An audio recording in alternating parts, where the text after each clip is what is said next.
Si ganar Israel, creo que lo primero que tenemos que hacer es definir qué quiere decir ganar y luego hablar de las consecuencias.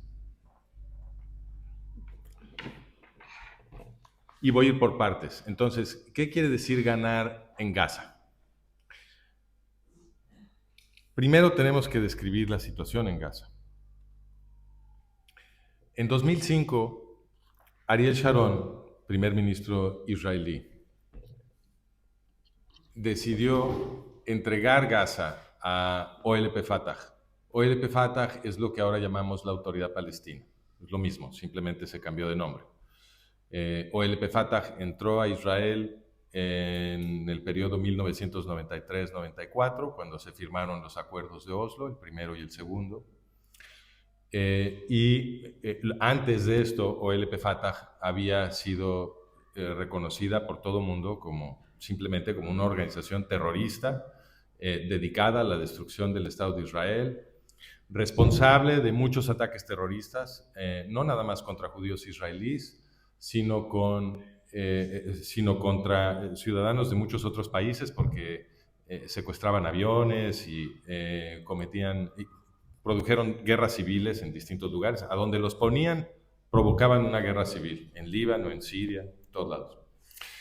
Entonces, esta organización es la que vistieron ahora como el supuesto socio de la paz para Israel, cuando se negocia el Tratado de Oslo, y la meten ahí. A partir de eso, se ha estado gestionando lo que llaman el proceso de paz, que tuvo como su consecuencia inmediata cuando entró OLP Fatah a Israel, que se quintuplicó el terrorismo contra los judíos israelíes. Debo mencionar que los crímenes de OLP Fatah no son nada más contra judíos y occidentales. OLP Fatah se ha dedicado durante toda su carrera a oprimir salvajemente a los árabes palestinos. Entonces, la gente que realmente está preocupada por los árabes palestinos, lo primero que hacemos, porque me cuento entre ellos, es protestar la opresión de los árabes palestinos a manos de estos terroristas. Lo que hizo el Estado de Israel con Ariel Sharon en 2005 fue entregarle Gaza a OLP Fatah. Esto se llama el desalojo de Gaza. En inglés le dicen el disengagement, el desalojo unilateral. ¿Por qué? Porque singularmente Israel, el Estado de Israel, no pidió nada a cambio cuando entregó Gaza a estos terroristas. En público se le dijo a los israelíes que la intención de esta entrega de Gaza era darle la oportunidad a los árabes palestinos de autogobernarse y entonces hacer el experimento. Vamos a permitirles que se autogobiernen cabalmente en Gaza. Hacemos el experimento y además, como israelíes, demostramos que a nosotros sí nos interesa la paz, ¿no? Y la esperanza, lo que se le vendió a los judíos israelíes es que con este tipo de políticas, el mundo entero iba a entender que los judíos estaban en la buena y que querían la paz y que para nada querían interrumpir o obstaculizar los anhelos nacionales de los árabes palestinos, etc.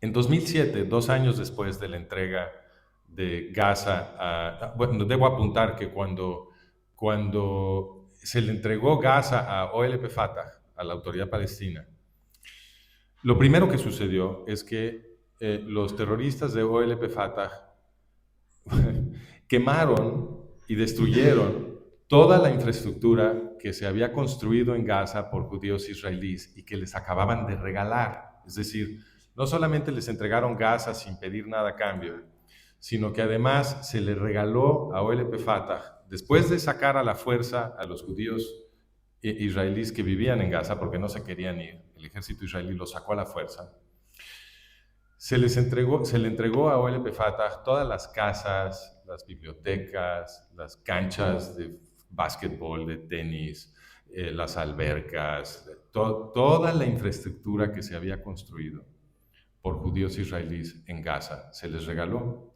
Y lo primero que hicieron los terroristas de OLP Fatah fue destruir todo eso, porque apestaba a judío.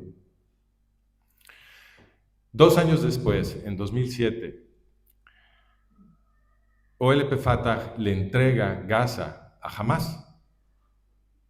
En los medios a ustedes les dijeron que OLP Fatah se había peleado con Hamas, que había habido un enfrentamiento militar y que lo había ganado Hamas, y entonces OLP Fatah había salido corriendo, y entonces así es como Hamas se había quedado con Gaza. Lo que no reportaron los medios es lo que publicó un periodista que estaba sobre el terreno, que ahorita no recuerdo cómo se llamaba, pero ahí lo tengo documentado, lo pueden leer después. Este periodista que estaba sobre el terreno estaba entrevistando a los soldados de OLP Fatah, que estaban totalmente confundidos por lo que estaba pasando, porque la razón de fuerzas entre OLP Fatah y Hamas era 11-1 a favor de OLP Fatah, es decir, había 11 soldados de OLP Fatah por cada soldado de Hamas, además de que Hamas estaba muy mal armado en ese momento. Y OLP Fatah tenía varias fortificaciones muy bien elaboradas en Gaza, que eran imposibles de conquistar por las fuerzas tan menguadas que tenía Hamas. Y a pesar de esto, ganó Hamas, ¿no? Según los medios. Pero lo que le decían los soldados de OLP Fatah a este periodista era que les habían ordenado no pelear. En algunos casos simplemente los abandonaron y en otros les dijeron no peleen, replieguense, vámonos. O sea que en realidad no hubo, estaban tirando al aire, no se murió nadie. En realidad lo que sucedió es que hicieron un teatro para preservar este espejismo de la supuesta rivalidad entre Hamas y OLP Fatah, que nunca ha existido. Eso todo es un teatro. Y entonces eso permitió que le dieran Gaza a Hamas, que en esta narrativa son los malos, son los más malos, son los más violentos, son los que se supone que sí son yihadistas, mientras que OLP Fatah se supone que no. Y con esta representación lo que se preserva es que toda la violencia que luego, que inmediatamente empezó a salir de Gaza, una vez que se la dan a Hamas, pues entonces ya no era culpa supuestamente de OLP Fatah, ¿ok? Y así se preserva este supuesto contraste. Entonces, a partir de 2007, que le dan esto a Hamas, empiezan a llover cohetes de Gaza cohetes de Hamas desde Gaza contra las poblaciones judías israelíes, los civiles israelíes. Y Hamas empieza a construir una red de túneles que ahora se ha vuelto famosa. Voy a citar a la agencia noticiosa de Reuters describiendo los túneles de Gaza. Dice, bajo el paisaje bélico de la ciudad de Gaza se encuentra una vasta red de túneles construida por el grupo militante palestino Hamas. Algunos pozos de entrada están ocultos entre lo que queda de los edificios de varios pisos de la ciudad, devastados por los ataques aéreos israelíes. Otros están disimulados en las dunas de arena fuera de la ciudad o escondidos en viviendas privadas. Conducen a un laberinto de pasajes interconectados que se extienden bajo las calles de Gaza, abarcando cientos de miles de millas, hasta llegar a casi todas las áreas del enclave.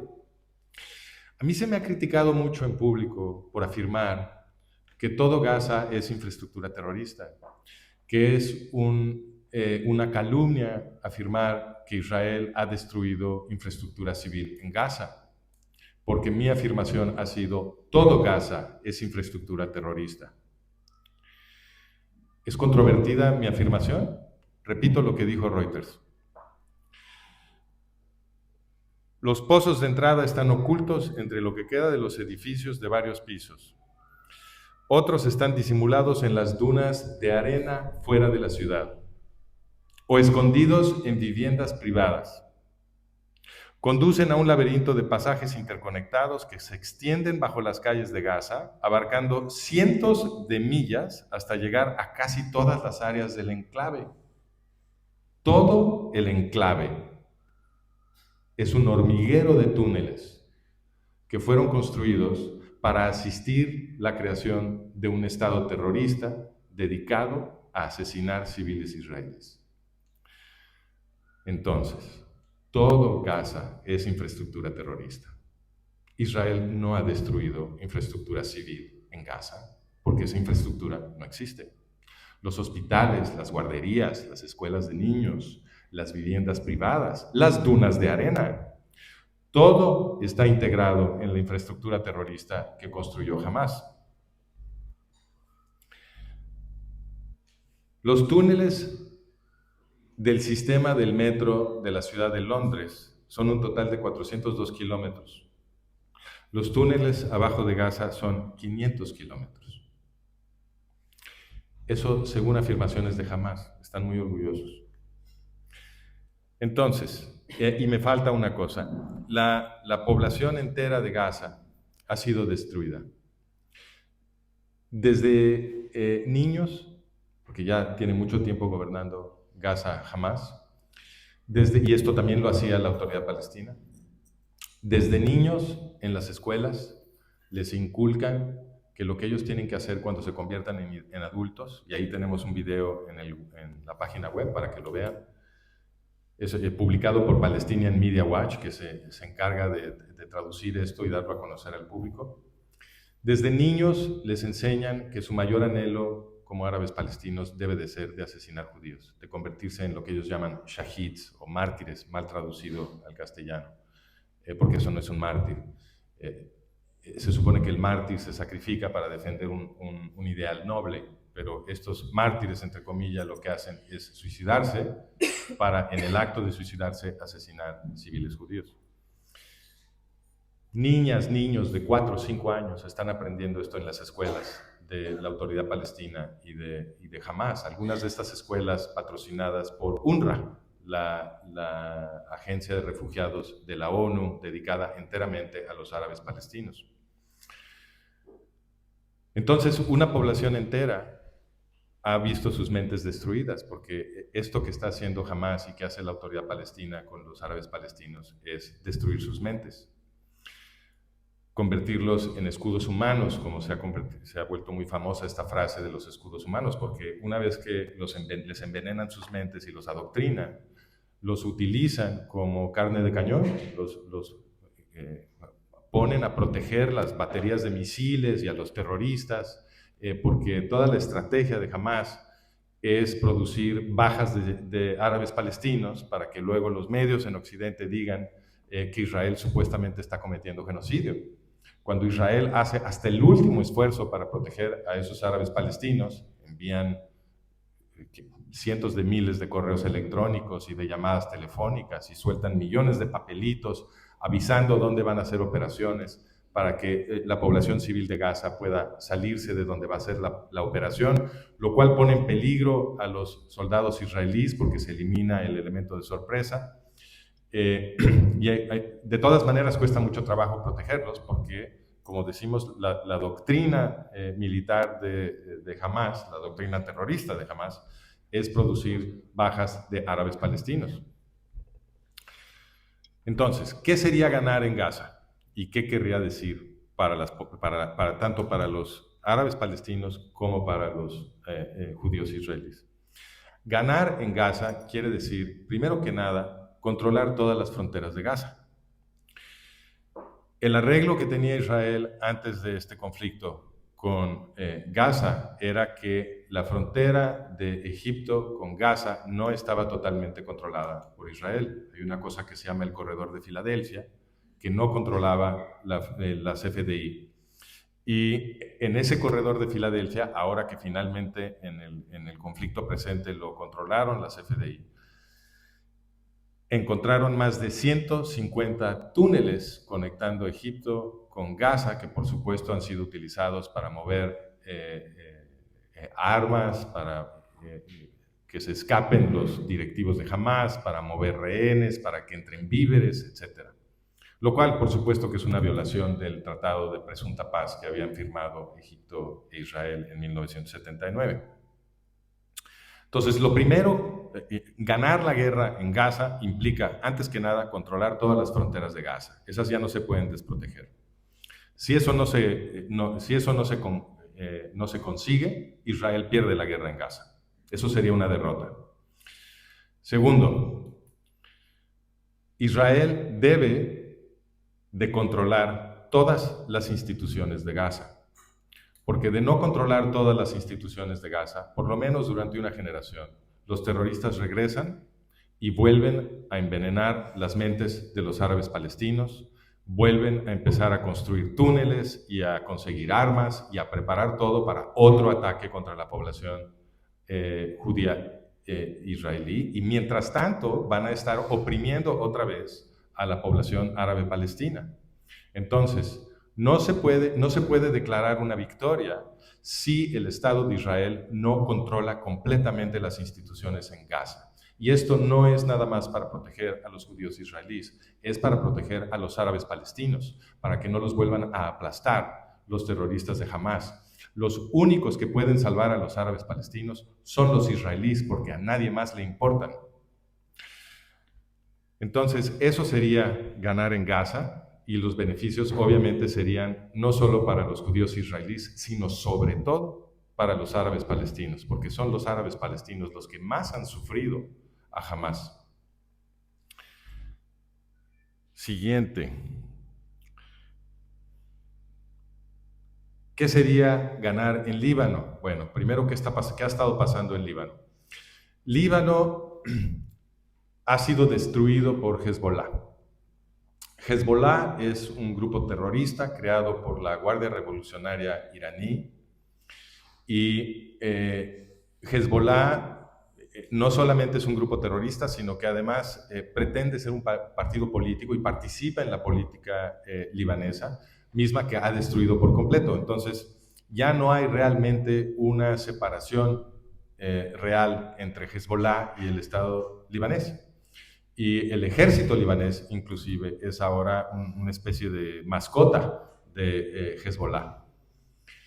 Lo cual es un terrible problema porque Estados Unidos, con la ficción de que el Estado de Líbano existe, ha estado enviando miles de millones de dólares en armamento al ejército de Líbano desde 2003, todo lo cual, por supuesto, se vuelve parque para Hezbollah.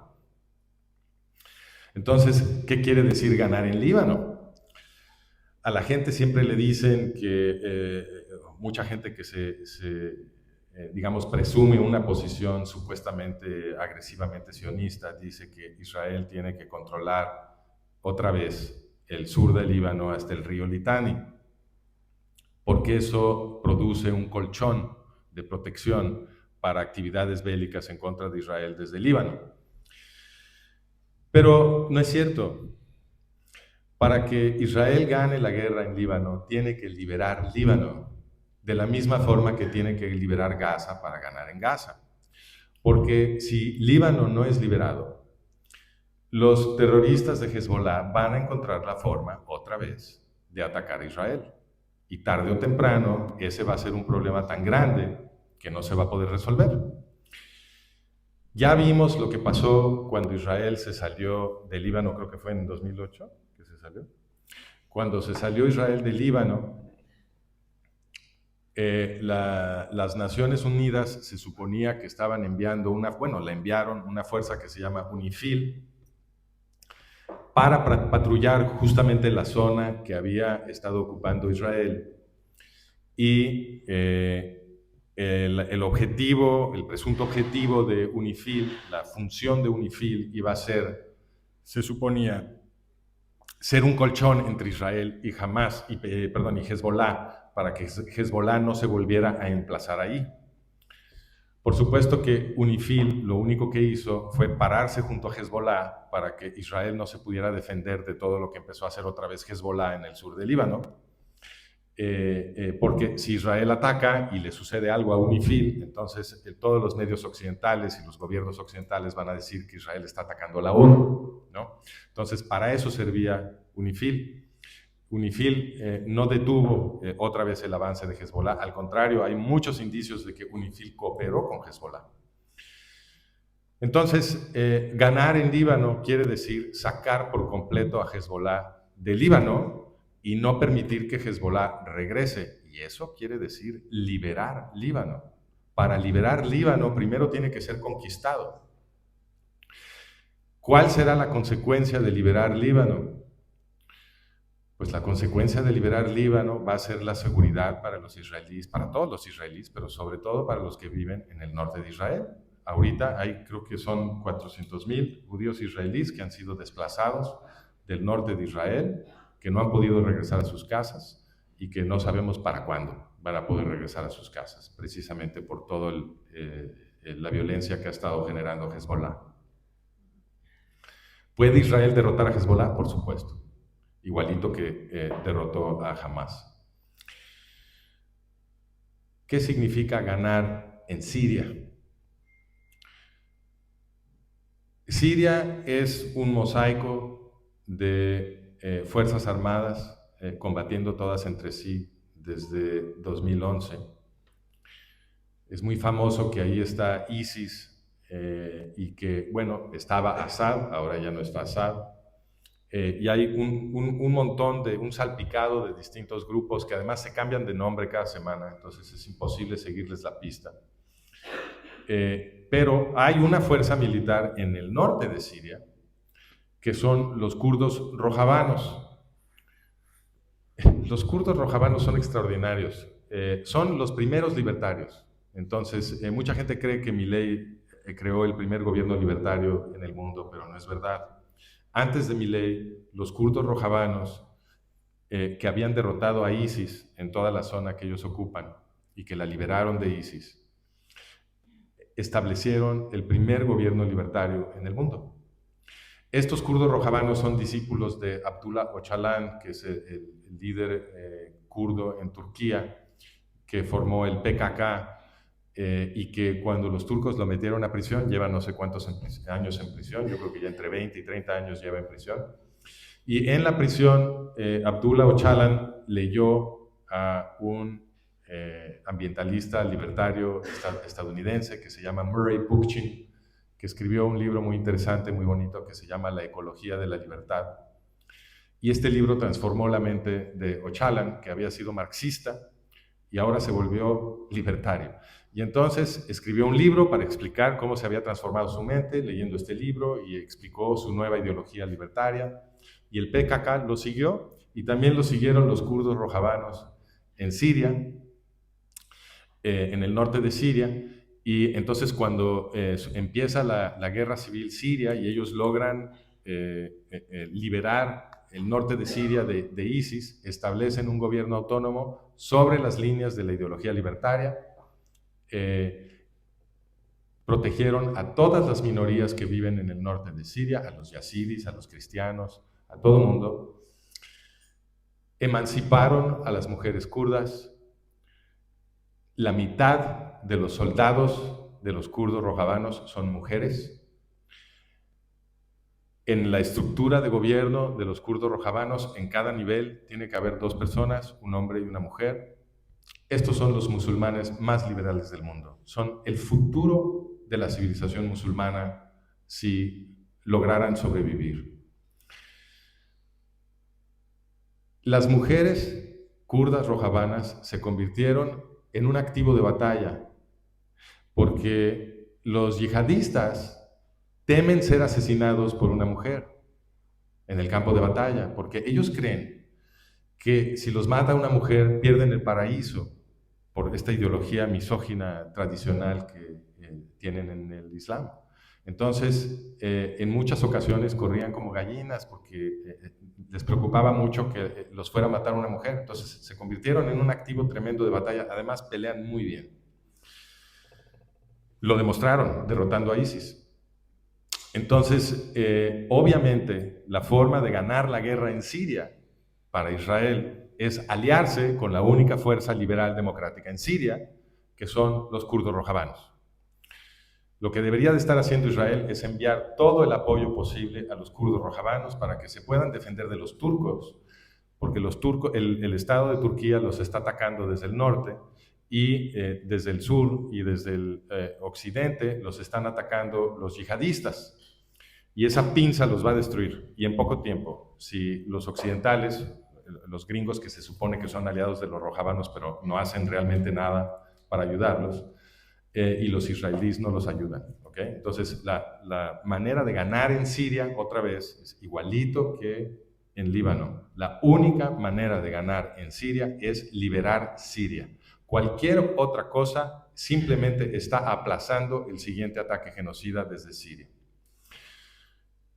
Liberar Siria obviamente tendría la consecuencia de asegurar la libertad y los derechos de todos los sirios. Si los rojabanos, que están protegiendo a todas las minorías que tienen una ideología democrática, libertaria, terminan formando con el apoyo de Israel el gobierno de Siria, todos los sirios van a estar protegidos y vamos a poder expulsar a los yihadistas de Siria o matarlos si prefieren pelear en vez de ser expulsados. Habría que matarlos. Eso es lo que uno hace con los terroristas. Entonces, eso es lo que implica ganar en Siria. Implica liberar Siria. ¿Qué implica ganar en Irán? Lo mismo.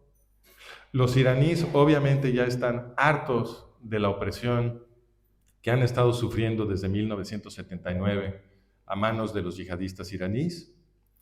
Lo vimos muy claramente cuando fue asesinada Mahsa Amini, esta chica en Irán que fue arrestada y luego asesinada porque traía mal puesto el hijab, según la policía de la moral, ¿no? Se le veían algunos cabellos, y entonces esa fue la razón de que muriera Mahsa Amini, y esto indignó a unas muchedumbres gigantescas en Irán que salieron a las calles a protestar y que fueron reprimidas con violencia. Entonces, obviamente la población iraní quiere ser liberada. Las defensas aéreas de Irán fueron destruidas sin mayor incidente por las fuerzas de defensa israelíes, por la Fuerza Aérea Israelí. No perdieron un solo avión. Destruyeron las defensas aéreas de Irán, regresaron, no perdieron un solo avión. ¿Qué faltó? Faltó destruir la infraestructura petrolera de Irán y la infraestructura nuclear de Irán.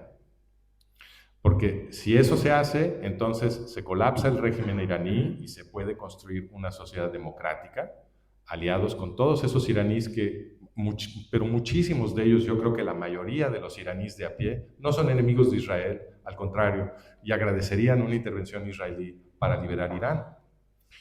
Si se libera Irán, se libera Irak, porque los que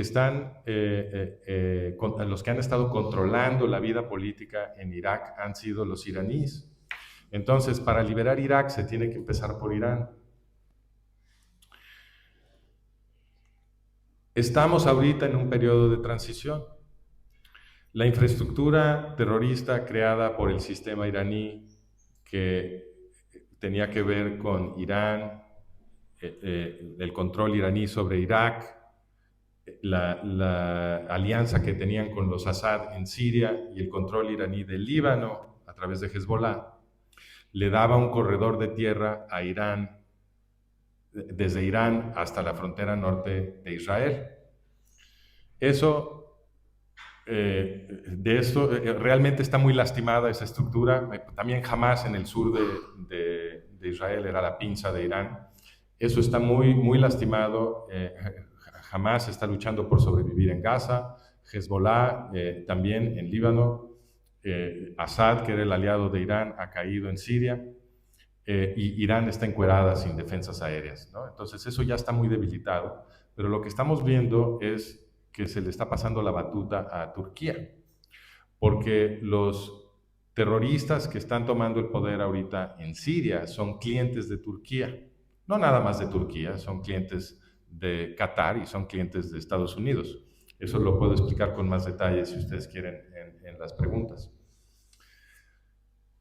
Entonces, para evitar que la infraestructura terrorista iraní se convierta en una infraestructura terrorista turca y que simplemente se reemplace un peligro con otro, este es el momento de liberar Siria. De otra manera, Israel va a tener un problema más grande todavía que el que tenía con Irán, porque Turquía es un enemigo mucho más fuerte que Irán.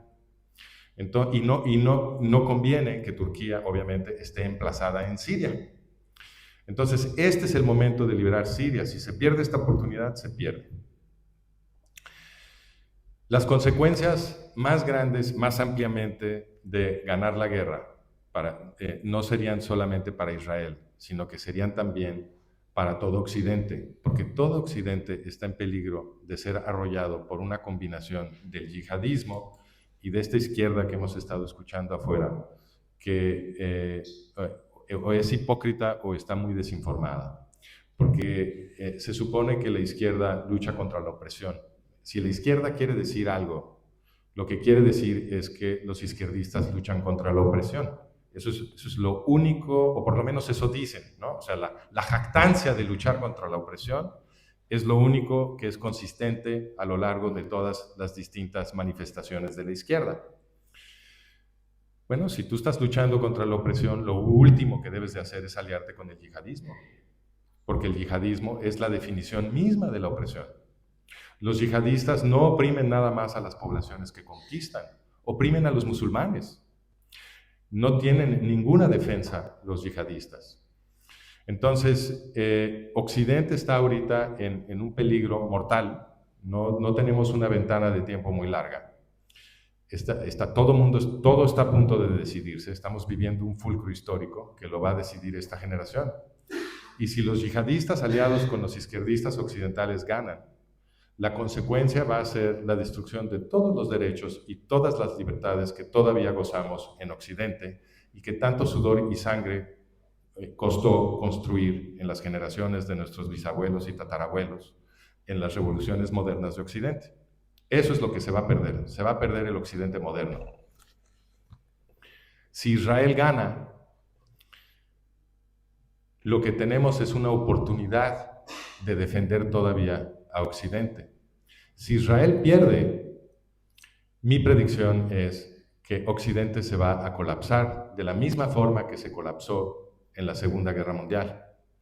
En la Segunda Guerra Mundial, como yo no me canso de repetir, no solamente asesinaron entre 5 y 6 millones de judíos en Shoah, sino que también asesinaron a más de 64 millones de goyim, de no judíos.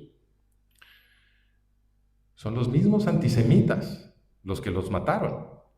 Y además los antisemitas esclavizaron a cientos de millones de no judíos, otra vez, no judíos. Entonces, obviamente que el antisemitismo es un peligro para absolutamente todos los occidentales, no nada más para los judíos. Como yo explico, a mí siempre me preguntan, oye Francisco, tú no eres judío, ¿por qué estás tan obsesionado con la defensa del Estado de Israel y del pueblo judío? Y lo que yo contesto siempre es que esto no es ninguna caridad al pueblo judío, ninguna. Es hora de que los occidentales entiendan, porque además es obvio, que el antisemitismo es un ataque contra todos los occidentales, como bien lo dijo Ari. Como dijo este pastor protestante Niemöller, en su famosa frase, dijo, primero vinieron por los judíos, yo no dije nada porque no era judío. Y luego vinieron por los comunistas y yo no dije nada porque yo no era comunista. Y luego vinieron por los sindicalistas y yo no dije nada porque yo no era sindicalista. Luego vinieron por mí y ya no había nadie que hablara por mí. Eso es exactamente lo que siempre pasa. Y no, yo tengo un análisis de todos los siglos de historia occidental para que se vea lo consistente que es este patrón. Todos los distintos élites de poder totalitarias que nos han querido esclavizar en la historia de Occidente, todas movilizaron ataques genocidas contra el pueblo judío. Los greco-macedonios, los romanos, los inquisidores, los zaristas, los nazis alemanes y los yihadistas. La correlación es perfecta. Si tú encuentras en la historia occidental un movimiento, una clase gobernante que quiere imponer esclavitud sobre todos, los encuentras haciendo matanzas de judíos. Pero no hace falta hacer todo el recuento histórico. Basta documentar lo que está haciendo el yihadismo. Por ejemplo, en Qatar, nosotros en mi sitio de artículos, tengo un artículo de Qatar, sobre Qatar, donde documento que Qatar es el futuro de Occidente, si no ganamos. En Qatar, el 94%, bueno, Qatar, debo explicar, es el centro de la yihad internacional. El estado de Qatar está gobernado por una familia yihadista, los Al Thani, que utilizan la riqueza descomunal de Qatar, que tiene las reservas de gas más grandes del mundo, para financiar el yihadismo internacional en todas partes. En Qatar, el 94% de la población económicamente activa no son catarís, son extranjeros. Prácticamente no hay catarís en Qatar. Y la gran mayoría de esos extranjeros, que son los que trabajan en Qatar, son esclavos. Y yo no estoy diciendo que sean esclavos como metáfora. Yo estoy hablando literalmente. Son esclavos que son propiedad de un amo. Los invitan a Qatar a trabajar con promesas falsas, les dicen que les van a dar un empleo, etc. Es gente ignorante, con poca educación, que además se representan a veces como gente que viene de un país que no es Qatar, etc. Les cuentan una mentira. Y con estas promesas falsas se los traen a Qatar y en el momento en que entran les quitan su pasaporte y los convierten en esclavos, de los cuales abusan sexual y físicamente, abusan laboralmente y ya no se pueden ir. Otros son llevados a Qatar no con promesas falsas, sino con operaciones de secuestro. Los secuestran en otros países y se los llevan a Qatar. Esto es un horror. Qatar es Mordor. ¿Y qué hicieron los países occidentales en los últimos años? Se esmeraron en prestigiar a Qatar, para que no nos demos cuenta de lo que está pasando en Qatar. Hicieron un esfuerzo por crear este espejismo de normalización de Qatar con la Copa Mundial, etc. Esto es lo que sigue. Lo que sigue para Occidente es Qatar. Y ya se está inundando Occidente de musulmanes yihadistas. Ya nos están amedrentando, intimidándonos, aliados con los izquierdistas. Entonces, si Israel gana, los beneficiados vamos a ser nosotros en Occidente, no nada más los judíos israelíes, y no nada más los árabes palestinos, y no nada más los libaneses, sirios, iraquíes e iraníes, que van a ser liberados si Israel gana y transforma Oriente Medio. Y por favor entiéndanlo, esto es lo que significa ganar. Ganar no es firmar un cese al fuego con una posición militar ligeramente mejorada con respecto de unos terroristas que al día siguiente van a ser otra vez financiados por el yihadismo internacional y por todos estos gobiernos de Occidente que están aliados con ese proceso y que están tratando de destruir nuestras libertades. Eso no es ganar. Ganar es ganar. Es liberar a estas poblaciones de Oriente Medio, darles una verdadera oportunidad de vivir en democracia y convertirlos en estados normales que ya no representan una amenaza para el Estado de Israel, ni tampoco están cooperando con el movimiento internacional yihadista que quiere destruir todo Occidente. Eso es ganar. Muchas gracias.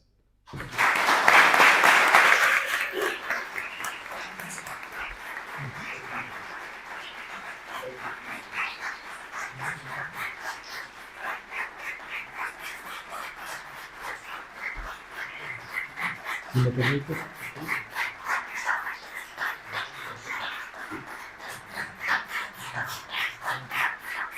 Muchas gracias. Perdón, me faltó añadir algo. Porque no hablé de OLP Fatah. Y para ganar, OLP Fatah también tiene que ser derrotada. En los medios les dicen a ustedes que OLP Fatah es el socio de la paz con Israel, que es el que supuestamente va a gobernar este futuro Estado palestino que todo el tiempo nos dicen que es imperativo crear para conseguir la paz en Oriente Medio. Y yo les voy a decir un par de cosas sobre OLP Fatah que son definitivas para cambiar esta narrativa. OLP Fatah, y la documentación está en mi sitio de artículos y también la van a encontrar en mis libros. OLP Fatah fue creado por la solución final de los nazis alemanes.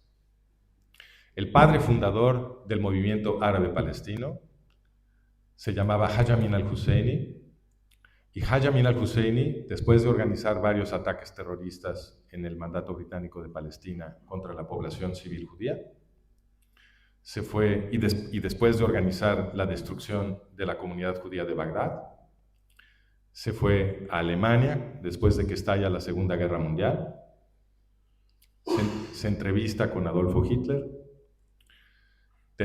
Yo tengo un documental donde muestro el rodaje de los nazis sobre la junta entre Husseini y Hitler. Cuando llega a Berlín lo recibieron como si fuera un jefe de Estado, con toda la pompa. Y inmediatamente después de eso, bueno, en la junta, Husseini y Hitler se pusieron de acuerdo para trabajar juntos en el exterminio de la población judía que vivía bajo protección del Imperio Británico, según Husseini, aunque realmente no los estaba protegiendo el Imperio Británico. Eso ya no lo hicieron porque los nazis perdieron la guerra en África, en el norte de África. Y después de eso, inmediatamente después de eso, Husseini se convirtió en el mejor amigo de Adolfo Eichmann, que es el reconocido director de todo el sistema de campos de muerte que asesinó al pueblo judío europeo. Esto que les estoy diciendo, según el testimonio del segundo de a bordo de Eichmann, que era Dieter Wislicenny, que testificó en el tribunal de Nuremberg después de la guerra. Y juntos, Husseini y Eichmann idearon el sistema de campos de muerte y lo administraron juntos. Es decir, que Husseini, a la par con Eichmann, es el verdugo nazi del pueblo judío europeo.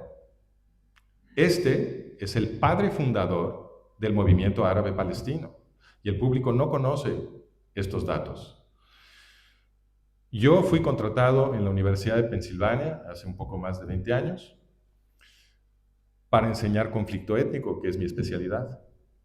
Me contrataron en el Departamento de Psicología y en un centro de investigación de conflicto étnico que se había creado en la Universidad de Pensilvania, que tenía como tema principal el conflicto árabe-israelí y el Tratado de Oslo. Yo llegué ahí sobre los méritos de una nueva teoría para explicar el racismo, que ha sido influyente y que le gustó mucho a la Universidad de Pensilvania. Pero yo no era un experto específicamente en ese entonces en el conflicto árabe-israelí. Empecé a interesarme en ese conflicto a raíz de estar trabajando en este centro de investigación donde el tema del conflicto árabe-israelí era central. Empecé a estudiar la historia del movimiento árabe-palestino y ahí fue cuando en mi biblioteca, porque esto no está escondido en un baúl abajo del desierto, esto está en las bibliotecas, está en internet, y me tomó 2 semanas documentar esto que les acabo de platicar. Cuando me enteré y vi todas las fuentes y lo corroboré, escribí un artículo para explicar la historia del conflicto árabe-palestino, porque antes de hacer esta investigación, yo estaba a favor de la creación de un Estado árabe-palestino. Yo estaba leyendo el New York Times y estaba igual de desinformado que estos gritones de afuera.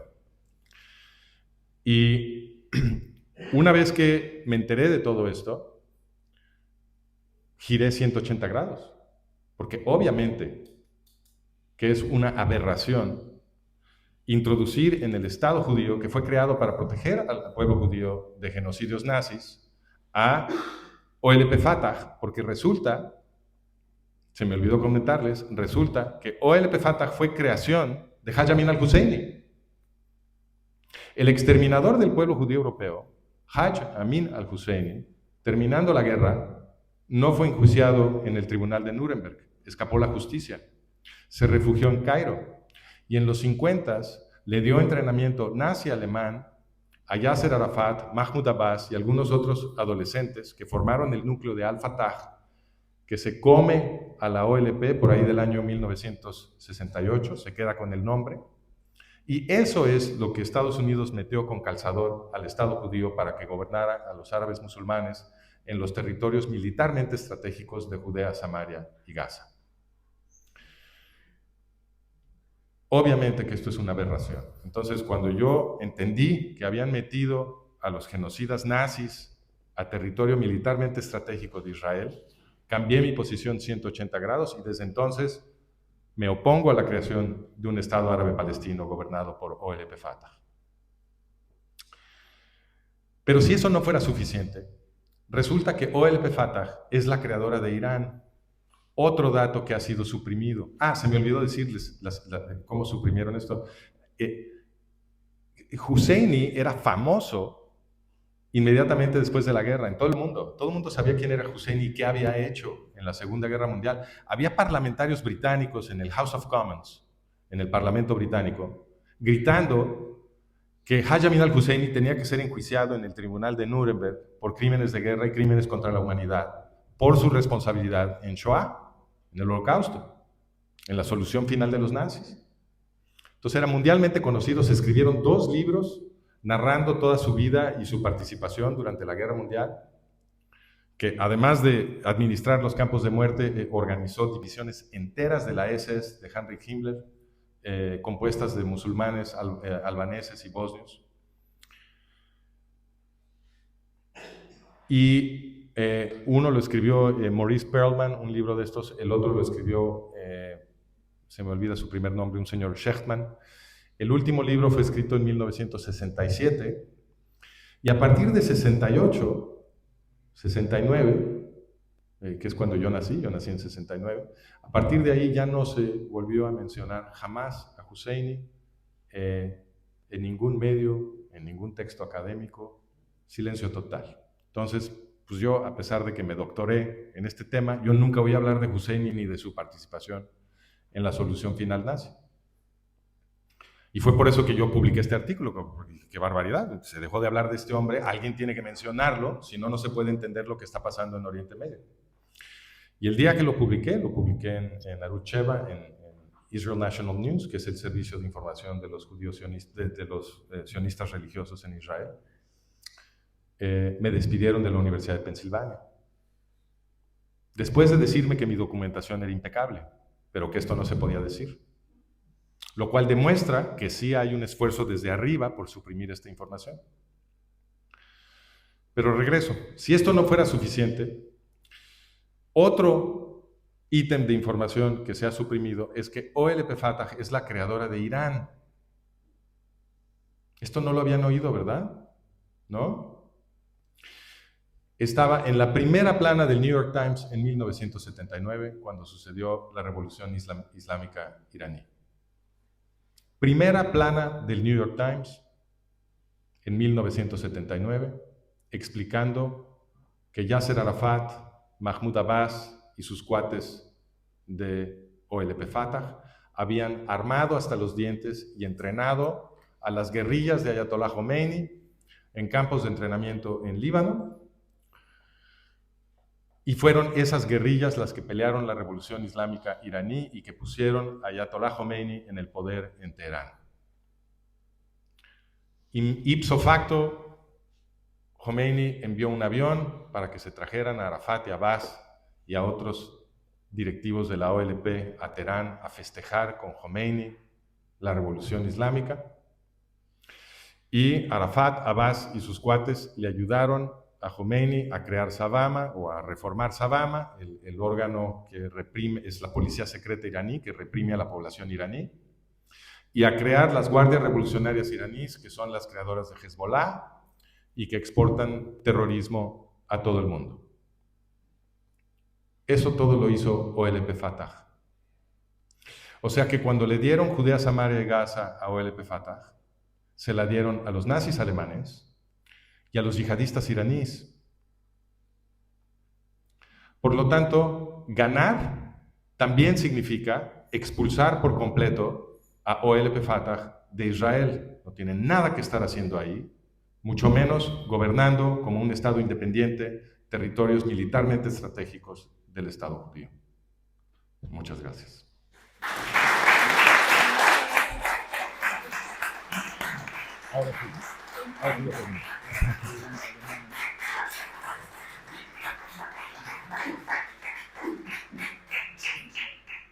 Vale, turno para preguntas. Al fondo, sí.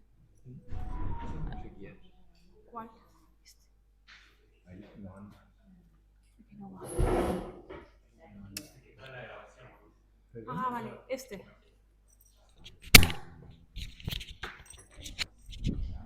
Primero. Buenas tardes. Vale. Buenas tardes, Francisco. Bienvenido. Gracias.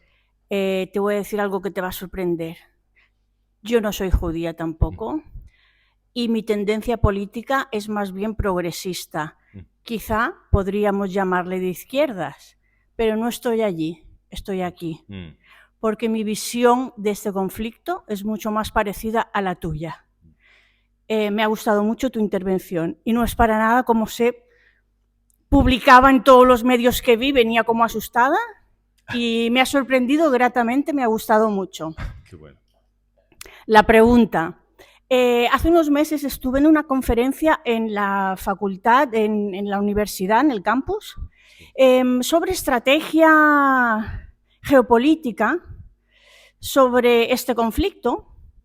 Y vino una de las personas, uno de los ponentes era el embajador de España y ciertos militares y nos hablaron de geopolítica. Una de las cosas que he comentado aquí que me sorprendió y que cambió mucho mi perspectiva es que cuando Hamás lanza ese ataque terrorista en Israel, estaba preparado hace mucho tiempo y conocía perfectamente cuáles iban a ser las consecuencias. Sabía cuál sería la respuesta de Israel y aún así sacrificó a las víctimas que sabía que iba a haber. Parece ser, no tengo muy claro, que era una intención o era un objetivo estratégico porque el tema Palestina había caído ya un poco en el olvido y quería ponerlo un poco otra vez de actualidad porque tenía unos intereses quizá comerciales, económicos, de ayudas de otros países que si no estaba tanto en el candelero no iba a recibir X, no recuerdo bien eso. Lo que sí me sorprendió era esto, que sabiendo las víctimas civiles que iba a haber, que concuerda mucho con lo que tú has dicho, de los propios correligionarios iban a morir, les daba igual, era su objetivo lo que querían. Poner en el candelero otra vez este conflicto. Quisiera saber tu opinión al respecto de esto, si estás de acuerdo, o matizarlo de alguna manera. Bueno, no sabría cómo comentar esto. Yo lo que te puedo decir es cuál es mi hipótesis de lo que pasó ahí. Mi hipótesis de lo que pasó el 7 de octubre, o lo que quería Hamás el 7 de octubre de 2023, es que no se trataba simplemente de un ataque de Hamás. Mi hipótesis es que el 7 de octubre iba a ser el ataque final para destruir el Estado de Israel. Entonces, de cierta forma, tuvimos suerte. Obviamente suena escandaloso decir que tuvimos suerte cuando murió tanta gente torturada, pero lo que se pretendía era mucho peor que lo que sucedió. Creo que el plan original era no hacer una gran masacre, sí matar a algunos, obviamente porque hubiera sido necesario para ellos matar a algunos para poder llevarse una población grande de rehenes, que yo creo que ese era realmente el objetivo. Pero no hacer una masacre espeluznante sin precedente, matando 1.200 personas como hicieron. Y entonces la idea era, llevándose 200 y 250 rehenes a Gaza, con ello iban a exigir que Israel liberara a todos los terroristas que están en las cárceles israelíes y algunas otras demandas. Y eso hubiera partido a Israel en dos, hubiera empinado a los israelíes a una guerra civil, porque ya la tenían en puerta. El 6 de octubre los israelíes ya estaban experimentando unas tensiones tremendas por la controversia sobre la reforma a la Suprema Corte israelí. Inclusive muchos soldados estaban siendo organizados por un movimiento de izquierda para decir que no iban a pelear si no se resolvía la controversia de la Suprema Corte como ellos querían. Entonces, ya muchos estábamos preocupados de que Israel estaba al borde de una guerra civil. Y creo que la idea de Hamás era justamente empinar esa guerra civil, porque si hubieran secuestrado a muchísimos civiles sin hacer la masacre que hicieron, lo que hubiera sucedido en Israel que hubiera sido que la misma línea que los estaba dividiendo entre izquierda y derecha, entre los que estaban a favor y en contra de la reforma a la Suprema Corte, los de un lado hubieran dicho tenemos que hacer cualquier cosa. Lo que pida Hamás se lo damos para que suelten a los rehenes, porque además ya los han acostumbrado a eso. El gobierno de Israel se la ha pasado haciendo concesiones innombrables con los terroristas una y otra vez. Hay una tradición de eso. Y la otra mitad de Israel hubiera dicho, por ningún motivo se negocia con los terroristas. Y como esos son los mismos bandos que ya se estaban peleando, eso los hubiera empinado a una guerra civil. Y en el momento en que empezara esa guerra civil, todos iban a atacar juntos. Todos. Jordania, Arabia Saudita, Turquía, Irán, todos iban a atacar juntos. Esa es mi hipótesis. Pues no les salió como ellos planeaban, porque los terroristas de Hamás, que además hay muchos indicios de que entran bastante drogados y de cualquier manera están ya desquiciados, no se pudieron controlar cuando vieron tanta carne judía desprotegida y cometieron la masacre espeluznante que cometieron. Y en vez de dividir a los israelíes, esa masacre lo que hizo fue unirlos, y la consecuencia ha sido que Israel está venciendo a sus enemigos, a pesar de que todo el tiempo le jalan el bridón desde Estados Unidos y las potencias occidentales, porque no los dejan pelear bien. Y a pesar de eso, Israel los está haciendo pomada. Entonces, yo creo que el análisis geopolítico que escuchaste de los militares españoles en realidad es muy pobre o es muy hipócrita y le falta muchísimo contexto a lo que te platicaron.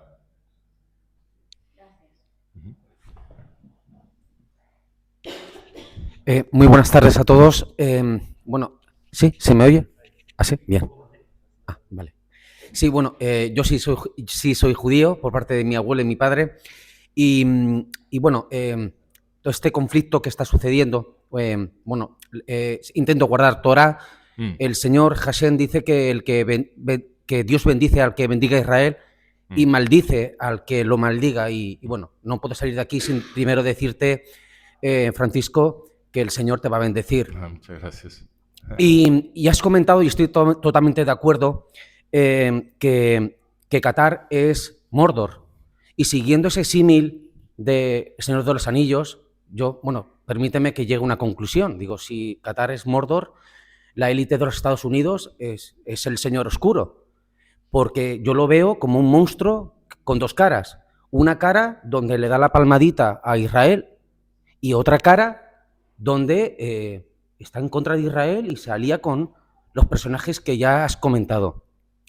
Sabemos que se ha producido un cambio de presidente que será electo en el próximo año.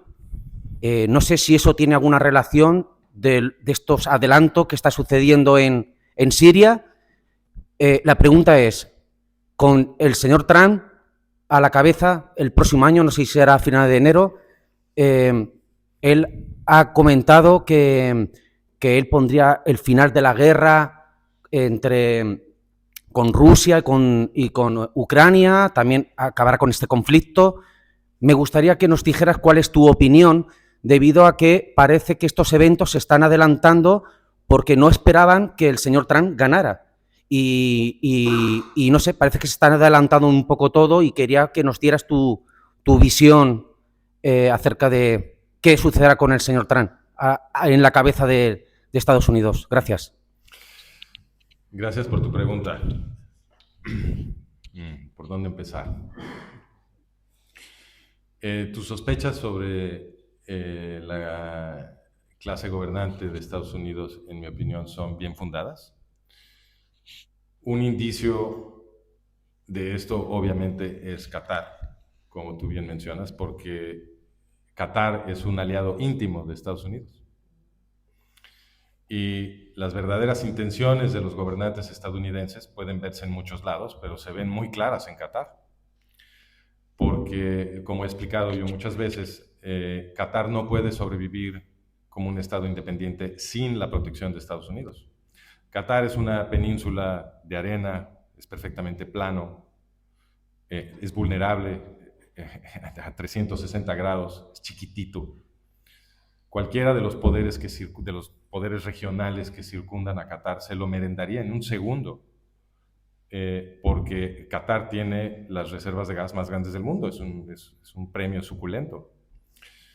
Lo único que protege a Qatar es que en Qatar está emplazada la base militar estadounidense más importante en esa región del mundo. Y el hecho de que Qatar no pueda sobrevivir sin la protección de Estados Unidos implica que Estados Unidos en un segundo podría cambiar la política exterior de Qatar. ¿Cierto? Lo único que tiene que decir Estados Unidos es: haz esto, haz el otro, y Qatar lo tendría que hacer, porque no puede sobrevivir sin Estados Unidos. Sin embargo, Estados Unidos nunca ha exigido que Qatar cambie o sus políticas externas o sus políticas internas. Hoy por hoy, Qatar es una civilización en donde se impone la esclavitud, y ahí están los gringos protegiéndola. Hoy por hoy, Qatar es el padrino del yihadismo internacional y Estados Unidos no hace absolutamente nada por cambiar la política exterior de Qatar. Eso quiere decir que esa es la política que quieren los jefes de Estados Unidos. ¿Y qué es Qatar? Qatar es el padrino de Hamás.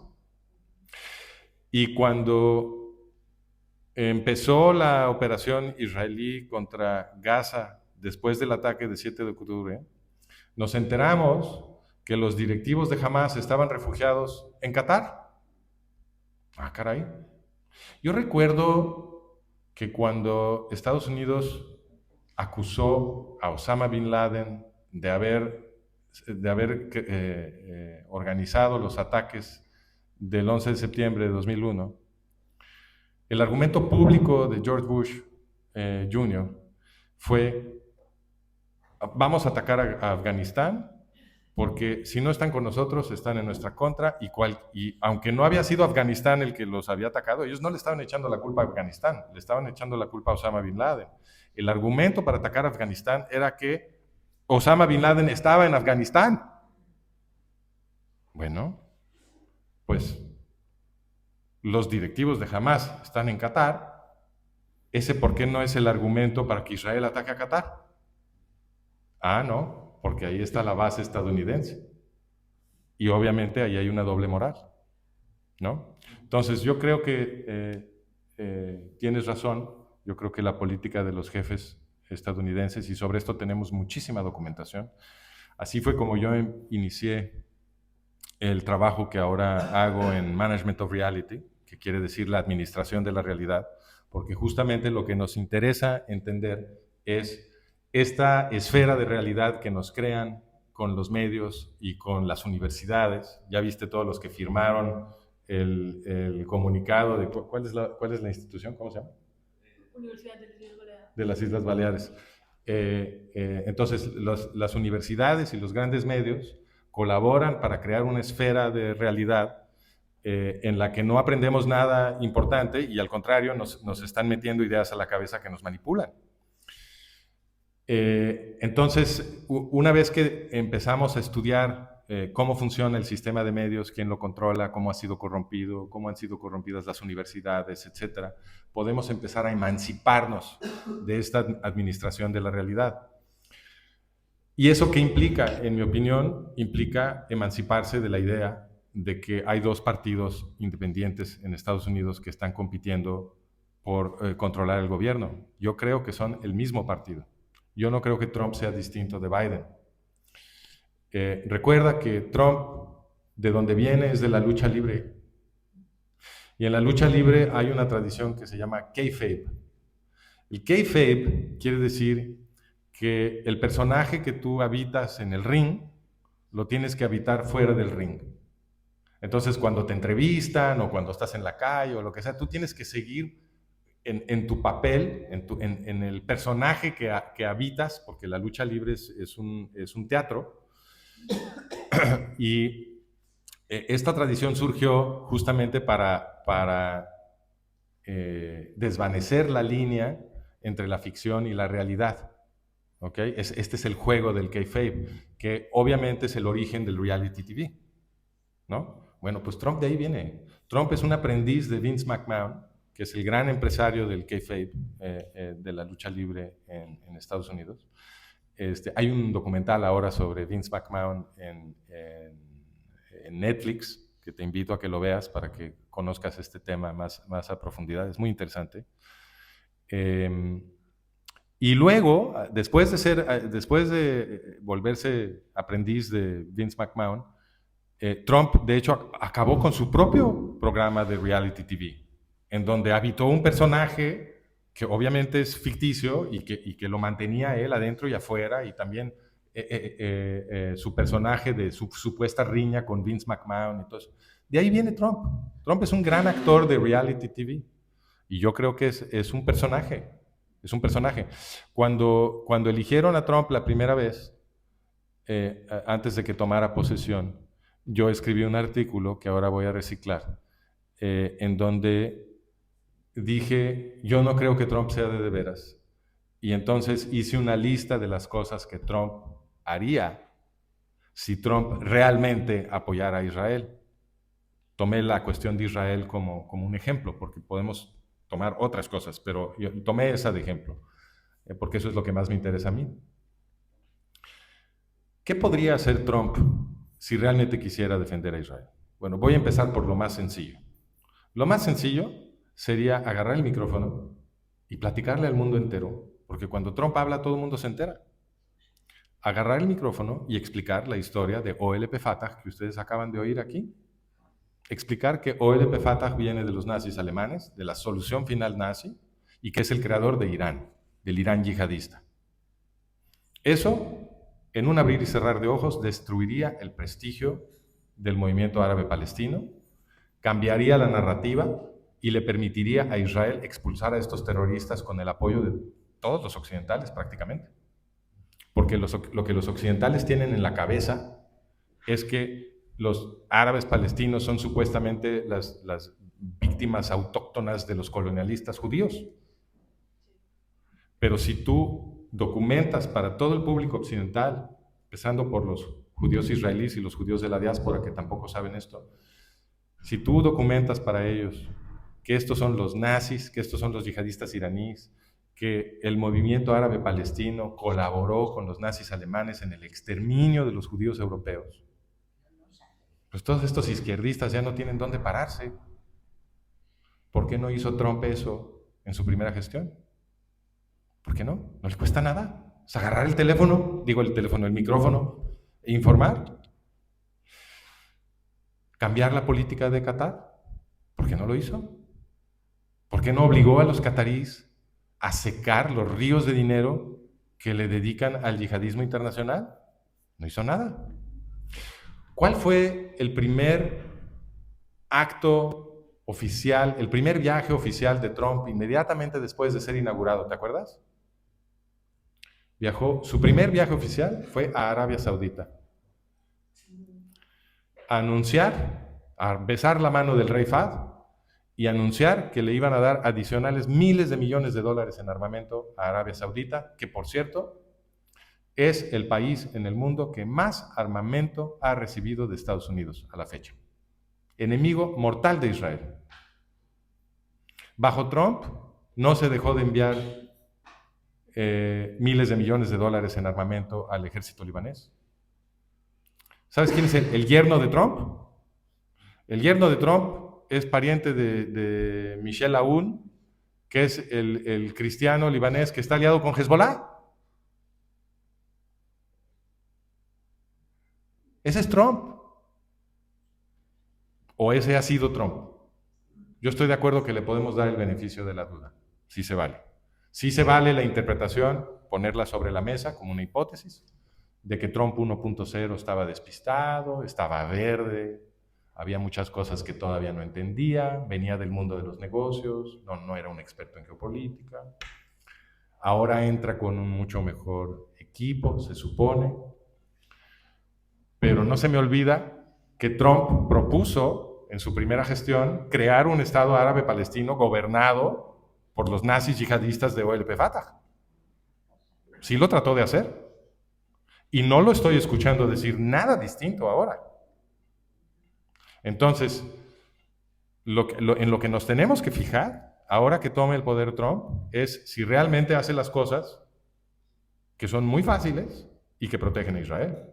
Porque eso de mover la embajada no quiere decir nada. Qué bueno que esté la embajada en Jerusalén, pero es inmaterial para la seguridad del Estado de Israel. Inmaterial. Y los acuerdos de Abraham, que los han vendido como algo muy positivo para el Estado de Israel, son todo lo contrario. Ya sabemos que los acuerdos firmados con los estados musulmanes no tienen ningún valor. Ya vimos que Egipto, que ni siquiera se ostenta como un estado yihadista, nunca ha respetado el Tratado de Paz con Israel. Por el contrario, el gobierno de Egipto publica los protocolos de los sabios de Sion. Eso lo publica el gobierno de Egipto en Egipto, que es la columna vertebral de la propaganda de los nazis que causó el genocidio.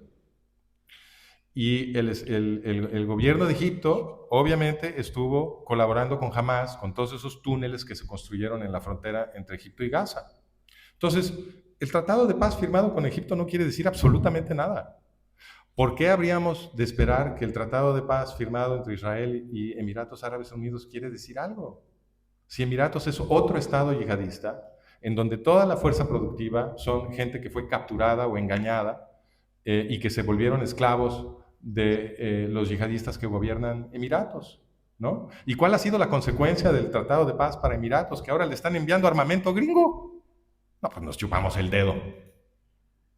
Nos ven la cara, ¿no? Y para eso es la administración de la realidad, para que no nos demos cuenta de todas estas cosas, y eso es lo que estamos tratando de corregir en Management of Reality, para que nos podamos graduar. La experiencia que nosotros tenemos del mundo es muy parecida a la experiencia de Truman Burbank. Si ustedes vieron la película The Truman Show, somos Truman. Nos están construyendo un mundo totalmente falso para que nosotros reaccionemos a los escenarios que nos construyen. Y justamente sobre esto es nuestro último artículo, el que acabamos de publicar, es sobre cómo la metáfora del Truman Show nos ayuda a entender el mundo en el que estamos. ¿Tú crees que, bueno, eres tan bueno? Ay, perdona. Buenas noches. Eres tan bueno que no se puede entender, porque todo sabes, toda respuesta, todo, y tan claro como lo explicas que estoy... Gracias. Bueno, cuando dices, ¿por qué no coge el micro Trump y explica lo de Khomeini? ¿Lo sabe o es un inculto? Bueno, es que la hipótesis de que no lo sabe me parece absurda. Sí. Trump no es una persona normal. Trump no es como tú y como yo. Trump, una vez que se vuelve presidente, tiene a su disposición burocracias enteras que están dedicadas a capturar información y analizarla. Y lo que yo te estoy platicando lo documenté desde mi escritorio. Yeah. O sea, cualquier idiota lo puede documentar. No hace falta ser ningún genio ni tampoco tener muchos recursos. Y él sí los tiene. Entonces, aquí podemos contemplar dos hipótesis. Una es que toda esta gente que se dedica a capturar información y analizarla en las burocracias de diplomacia y de inteligencia de Estados Unidos no informa al presidente. Esa es una hipótesis. En ese caso, Trump no sirve de nada porque no gobierna. Es un ornamento y estos otros burócratas son los que realmente gobiernan, ¿no? La otra hipótesis es que sí lo informan, pero está de acuerdo con ellos en destruir Israel. No importa mucho cuál escojas, estás en las mismas. Los que realmente gobiernan, sea una hipótesis o la otra, son los que quieren destruir Israel. ¿Y cuál es entonces el interés de Estados Unidos de hacer este doble juego? Esta es la pregunta más larga de responder. Voy a ver si la puedo sintetizar. Lo siento. Me gustaría primero retar la premisa de la pregunta, porque tú me preguntas cuál es el interés de Estados Unidos. Y a esa pregunta, si la recibo literalmente como tú la expresaste, tengo que contestar que ninguno. El interés de Estados Unidos, ninguno. Porque Estados Unidos son, no sé, 300 y tantos millones de personas. ¿Cuántos? No, digo que son las élites, no. Ajá, exacto. Entonces, Estados Unidos son 300 y tantos millones de personas y el interés de ellos en la destrucción de Israel es ninguno, porque la destrucción de Israel lo que va a traer es una ola de yihadismo victorioso hacia Occidente y lo vamos a sufrir todos, incluyendo la población de Estados Unidos. El interés es de la élite gobernante. Y para entender cuál es su interés, primero tienes que entender quiénes son realmente y cuál es su ideología. Y para eso, lo que recomiendo que leas es, si lees inglés, te recomiendo el libro del historiador Edwin Black, que es el gran historiador del eugenismo. Ahora vamos a dar unas conferencias él y yo juntos en México, somos cuates. O el libro que yo escribí sobre el eugenismo, que es el segundo de mi serie, El colapso de Occidente, basando mucho de mi trabajo en el de él, por supuesto, porque él es el gran historiador del eugenismo, pero el mío está en castellano, entonces si quieres leer en castellano te recomiendo mi libro. Y leyendo eso, lo que vas a aprender es que la élite gobernante en Estados Unidos y en Gran Bretaña, antes de la Segunda Guerra Mundial, era de ideología eugenista. Esto es muy importante conocerlo, es otro tema que ha sido suprimido de nuestra educación, pero que no cuesta ningún trabajo investigar si uno se mete a las bibliotecas. O sea, no es un secreto, simplemente se ha expurgado de los materiales estándar con los cuales somos educados en las escuelas y las universidades de Occidente. Pero es muy importante conocerlo porque el eugenismo es el movimiento y la ideología que produjo al nazismo alemán. Y la clase gobernante de Estados Unidos y de Gran Bretaña y del resto de Europa, antes de la Segunda Guerra Mundial, era eugenista. En Estados Unidos, en la primera mitad del siglo XX, fueron o descasados, o esterilizados a la fuerza, o encarcelados hasta que terminara su periodo reproductivo, cientos de miles de estadounidenses inocentes, a los cuales les aplicaron exámenes de IQ fraudulentos, de las clases bajas, estadounidenses de las clases bajas, les aplicaban exámenes de IQ y cuando salían un poquito bajos decían, este es un retrasado mental, lo tenemos que meter a un campo de concentración para que no se reproduzca, para que no transmita sus genes, o los tenemos que esterilizar a la fuerza también para que no reproduzcan sus genes. Y todo esto era una estrategia en contra de la fuerza política de las clases bajas. ¿Okay? Porque lo que había estado sucediendo antes del auge del movimiento eugenista en Occidente era una guerra civil en Estados Unidos entre los patrones y los obreros. Otro tema que ha sido expurgado de nuestra educación oficial. Entonces, toda la gente cree que Estados Unidos es la cuna de la democracia. No, señor. En Estados Unidos, inmediatamente después de la guerra civil, de la famosa guerra civil, hubo otra guerra civil. Toda la segunda mitad del siglo XIX fueron enfrentamientos armados entre los patrones y los obreros, bueno, entre los pistoleros contratados por los patrones y los obreros. Ciudades enteras ardieron en llamas. Durante décadas esto estuvo sucediendo. Lograron engañar a las clases medias durante un tiempo, porque el peligro era que las clases medias se unieran a los obreros, porque eso produce una situación revolucionaria. Pero lograron engañar a las clases medias porque tenían el control de los diarios. Pero en 1913 hubo una huelga en las minas de Rockefeller, en las minas de Colorado de Rockefeller. Las minas de Rockefeller y otras industrias en aquel entonces funcionaban con esclavos.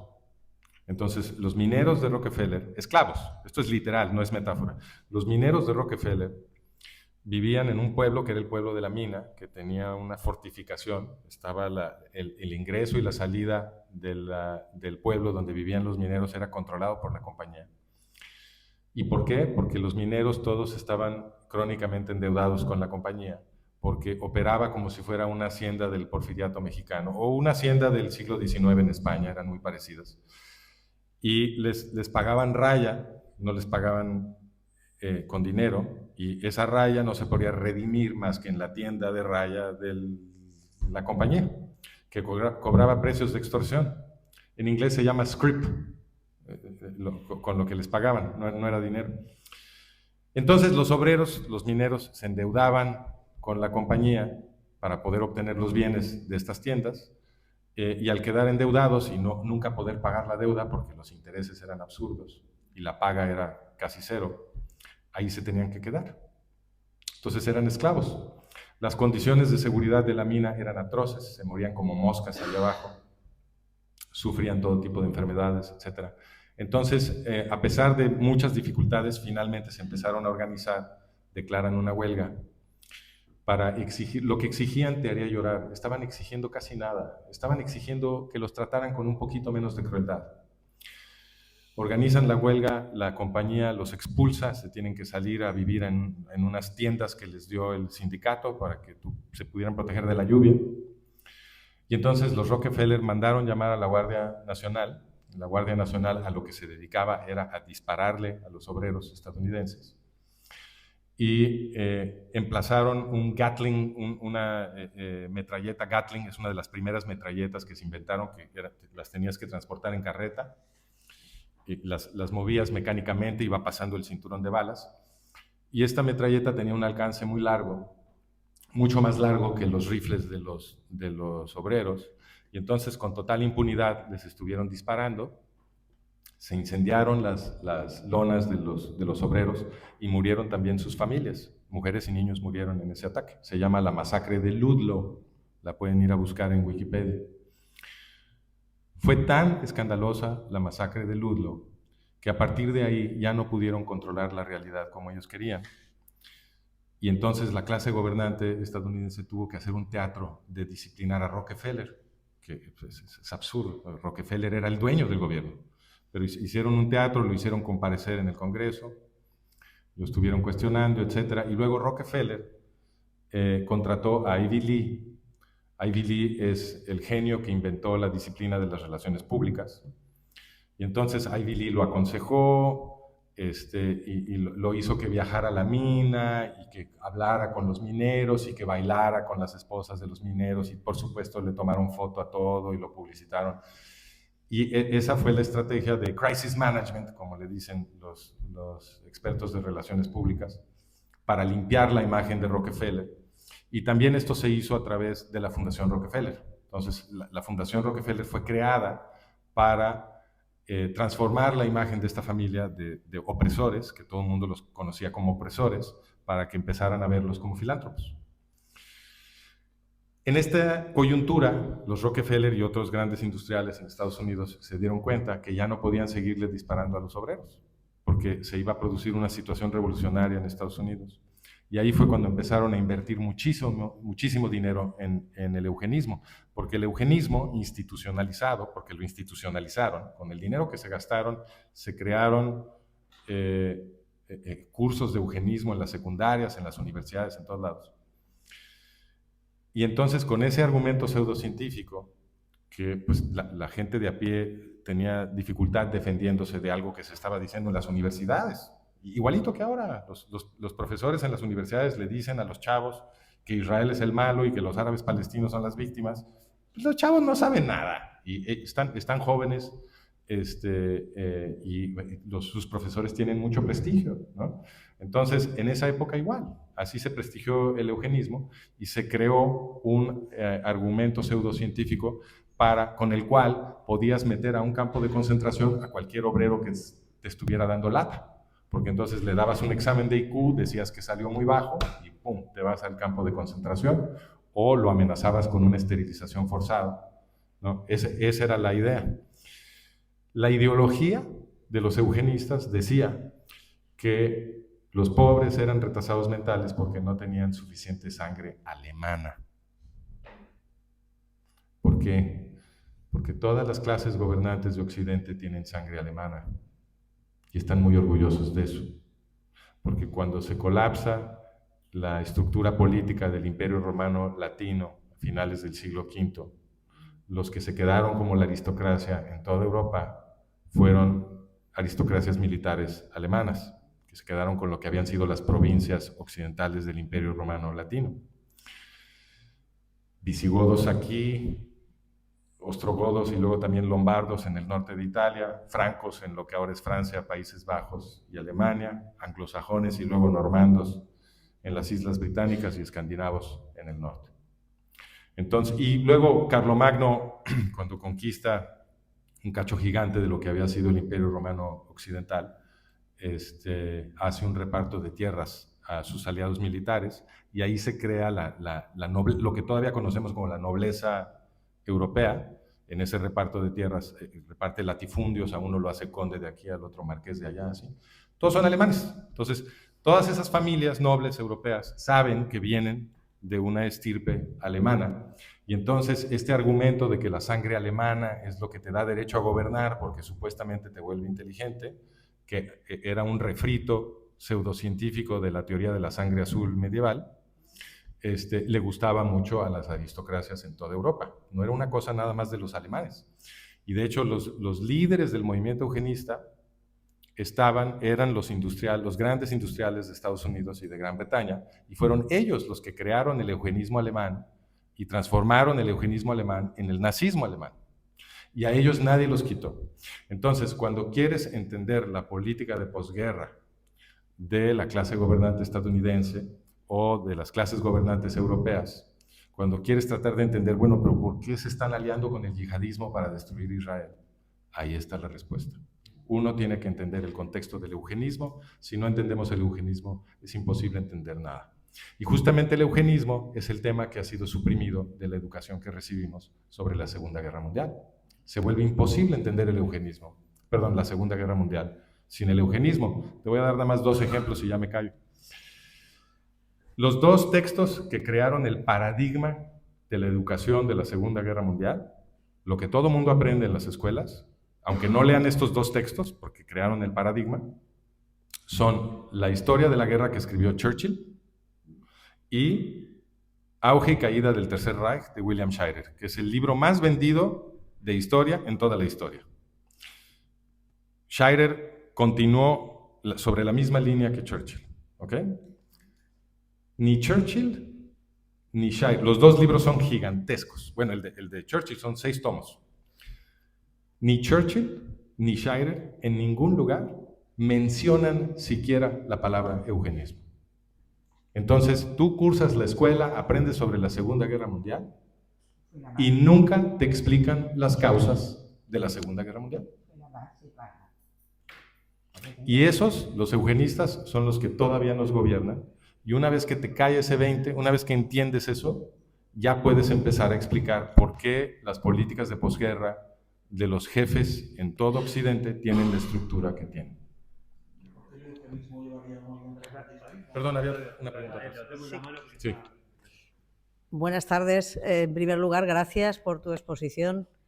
Yo te quería preguntar, aunque creo que has dado alguna pincelada ya, ¿por qué, según tu opinión, la ONU se muestra tan antisemita, empezando por Guterres y Borrell, y podríamos seguir? Entonces, ¿por qué? ¿Cuál crees tú que es el motivo? No creo que sea un solo motivo, serán varios, no sé si... No, pero tienes razón, ya lo contesté. Sí, la ONU más o es un menos. club de eugenistas y yihadistas. Son muchísimos países occidentales gobernados por gente de ideología eugenista o mascotas de los eugenistas, es lo mismo, y países musulmanes, que son muchísimos, y países clientes de las potencias occidentales que muchas veces votan simplemente como vota Estados Unidos, ¿no?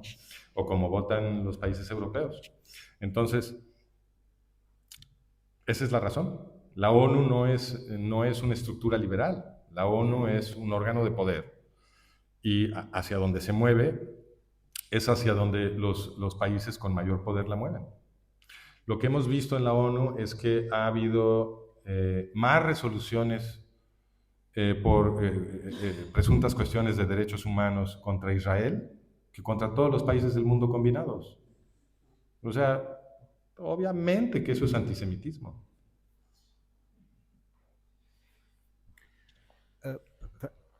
Francisco, muchísimas gracias por una más que brillante exposición, sobre todo muy, muy argumentada.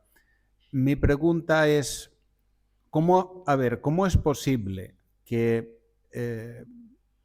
no se vea, por ejemplo, el día 7 de octubre quedó perfectamente registrado que todos los que entraron ahí matando, asesinando, no gritaban Free Palestina, lo que gritaban era Allahu Akbar. Allahu Akbar, perdón. Allah es grande. Entonces, esto era un grito religioso, pero religioso.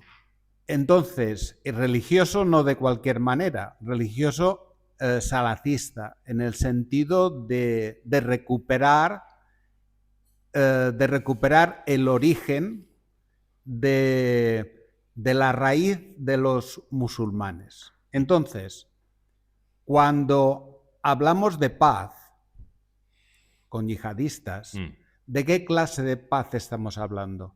¿De la paz judaibilla de 1628, si no voy mal?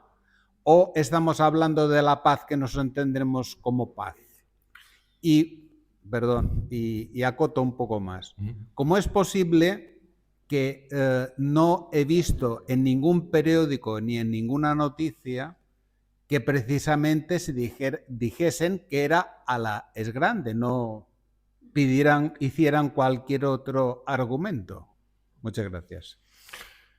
Ok, entonces, el concepto de paz en el Islam, lo que ellos entienden por paz, es la ausencia de religiones que no son Islam. Entonces, para los musulmanes, la paz significa que ya conquistaron el mundo entero y ya forzaron a todo el mundo a ser musulmán, y eso es lo que ellos consideran la paz islámica. Obviamente ese es un concepto de paz totalmente distinto al que los liberales occidentales entendemos. Para nosotros la paz, como en la frase de Benito Juárez, presidente mexicano, es el respeto al derecho ajeno. Eso es la paz, ¿no? Y el respeto al derecho ajeno es el derecho ajeno a tener una opinión distinta a la tuya, ¿no? Esa es la paz para nosotros. Para ellos, la paz es la ausencia de opiniones que no sean las autorizadas por la ortodoxia islámica. Entonces, cuando te dicen que el Islam es la religión de la paz, eso es lo que quieren decir. Pero como nadie te traduce lo que significa la paz para ellos, la gente entiende otra cosa.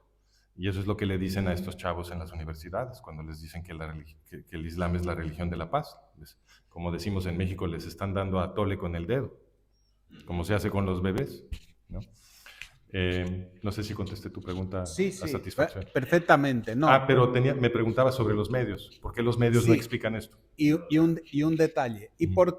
Añadido esto, ¿y por qué de alguna manera no explican que así como, por ejemplo, el cristianismo, judaísmo, es una religión universal? Significa, tú no puedes mentir a nadie. A nadie significa a otro. Si tú eres judío, no solo a otro judío, sino es que no puedes mentir a nadie. Un cristiano, en teoría, tampoco puede mentir a nadie. Sin embargo, musulmán, cuando dice yo no puedo mentir, significa no mentir a un musulmán. Solo que si no eres musulmán, eso ya no juega. ¿Por qué? Es correcto, la legislación musulmana afirma que un musulmán tiene permiso de mentirle a un infiel porque es un sucio infiel. Eso implica que ningún acuerdo que firman los musulmanes debería de ser considerado como un acuerdo real, obviamente.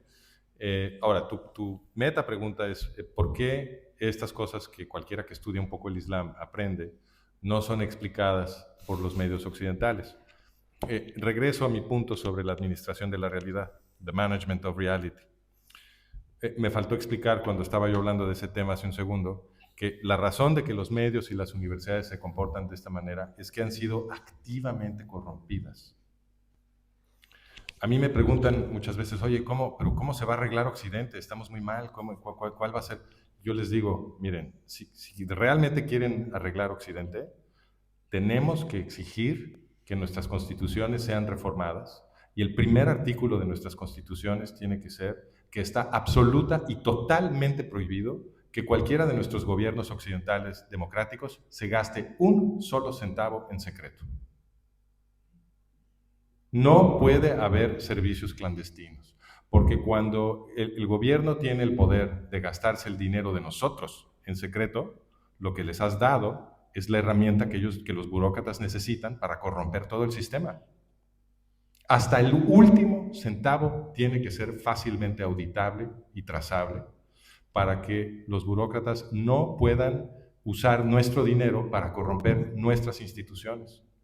Pero lo que permitimos es que con estos argumentos de seguridad nacional y babosada y media, permitimos que los gobiernos democráticos, los presuntamente democráticos, crearan servicios clandestinos, servicios de inteligencia, y que se gastaran nuestro dinero sin decirnos dónde se lo gastaron. Y lo que han estado haciendo esos servicios de inteligencia, lo tenemos muy bien documentado en el sitio, si les interesa, es porque ha habido escándalos sobre esto. Lo que pasa es que los mismos medios controlados lo dejan de mencionar, como dejaron de mencionar a Husseini, como dejaron de mencionar la creación de Irán por parte de OLP Fatah, como dejaron de mencionar el eugenismo, etc.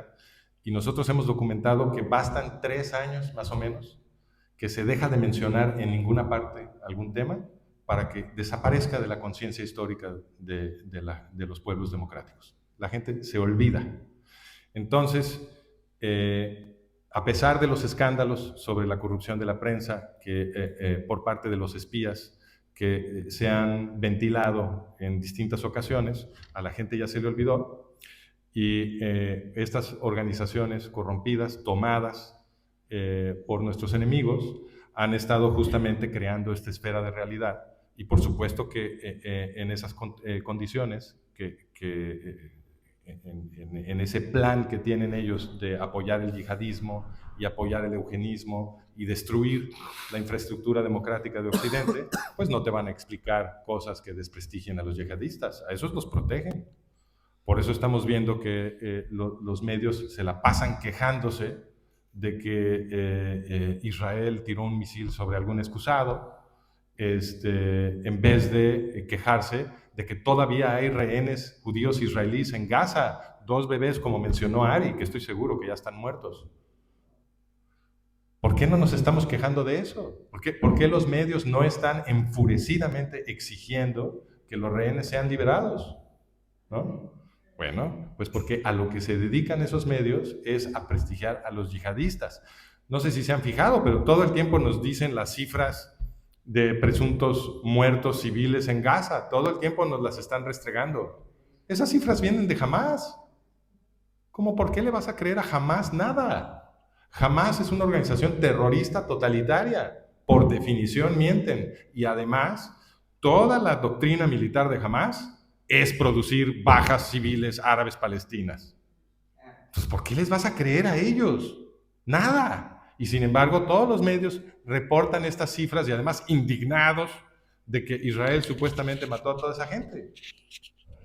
Todos estos gritones afuera probablemente piensan eso, ¿no? Entonces, esa es la razón. La razón es que yo sé que esto cuesta mucho trabajo. Por eso, no me crean, no me crean. Vayan al sitio, examinen mis pies de página, busquen las fuentes, traten de refutarme. Yo siempre les recomiendo a mi público, lo primero que tienen que hacer con las cosas que ustedes me escuchan decir es tratar de refutarme. ¿Por qué? Porque ese es el corazón del pensamiento crítico. El pensamiento crítico científico es una sociedad en la que todos estamos de acuerdo de tratar de refutarnos unos a los otros amigablemente, sin enojarnos, sin salirnos de nuestras casillas. Cada quien defiende su hipótesis y el resto de la comunidad la trata de destruir. Y las hipótesis que sobrevivan este proceso son las mejores hipótesis. Eso es rabínico. Así es, así es. Esta es la tradición rabínica. Y esta tradición es la que produjo la ciencia moderna. Esta es la forma como desechas en un proceso darwiniano las ideas, que es un proceso selectivo, desechas las ideas que no están explicando el mundo y preservas las ideas que todavía no han sido derrotadas. Hagan lo mismo con mis ideas. Nadie me crea nada. Los invito a que hagan el esfuerzo de refutarme, de encontrar cualquier problema con mi trabajo. Y cuando lo encuentren, avísenme, porque voy a estar muy contento de poder eliminar un error en lo que estoy publicando, ¿no? Eso es lo que tenemos que hacer. Hay una pregunta ahí atrás. Gil White. Muchas gracias por iluminarnos esta conferencia a representantes de la comunidad judía, representantes de la comunidad política. Ha hablado de la estrategia geopolítica que está siguiendo Israel en Oriente Medio. ¿Cree que la invasión de Líbano, la invasión de Siria, la lucha por la libertad de estos pueblos es el inicio? ¿Cree que Oriente Medio estaría más seguro bajo el control de una sociedad más pacífica? Claro, el único problema es que no van a dejar que Israel gane esta guerra. Esa sería mi predicción. Ya lo estamos viendo. Ya los están presionando para que firmen ceses al fuego. Trump ya está prometiendo que él va a imponer la paz. Eso, en mi opinión, es código para forzar a los israelíes a agacharse. Y ya conocemos a los gobernantes israelíes, siempre se agachan. Ahorita no. Ahorita han peleado porque la unión de los ciudadanos israelíes y su deseo de pelear ha sido tan grande que los gobernantes israelíes tienen que hacer como que pelean. Ni modo, no les quedó de otra. Pero las potencias occidentales no han hecho sino jalarle el bridón a las fuerzas de defensa israelíes. Entonces, no creo que los dejen ganar la guerra, pero sin duda, como expliqué en mi presentación, una victoria contundente de Israel sería una bendición, por supuesto, para los libaneses, para los sirios, para los iraquíes, para los iraníes, y también para otros países y para todo Occidente. Realmente es hora de que los occidentales nos demos cuenta que los israelíes nos están defendiendo a todos. A todos.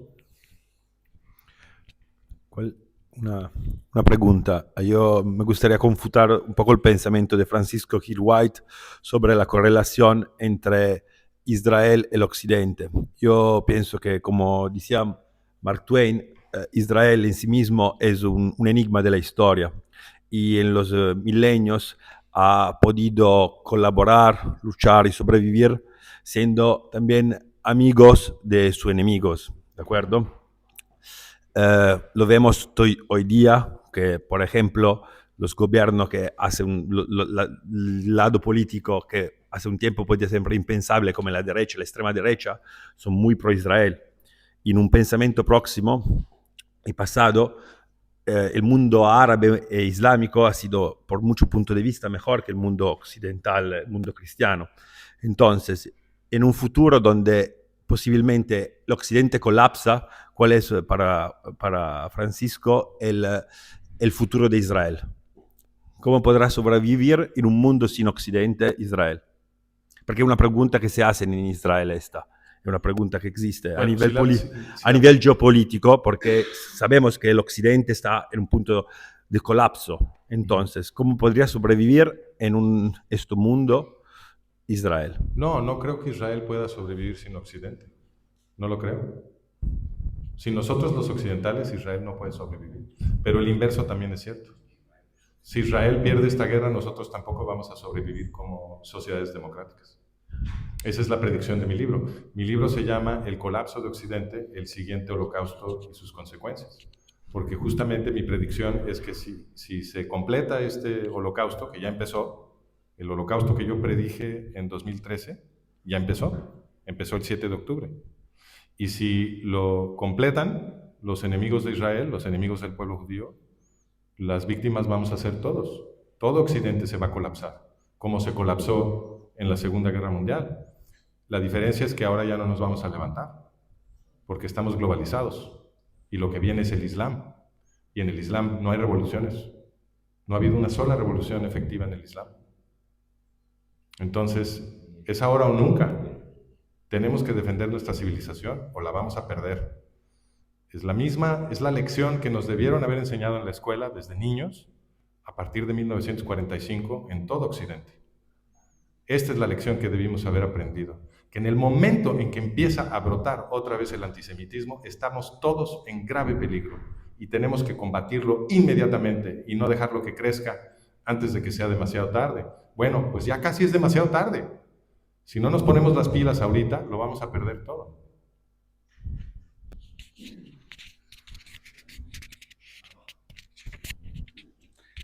Una pregunta rápida sobre el eugenismo. El eugenismo ahora realmente ya no es una doctrina secreta, porque vemos que el Foro Económico Mundial defiende la reducción de la población mundial. Dice que la población tiene que ser reducida.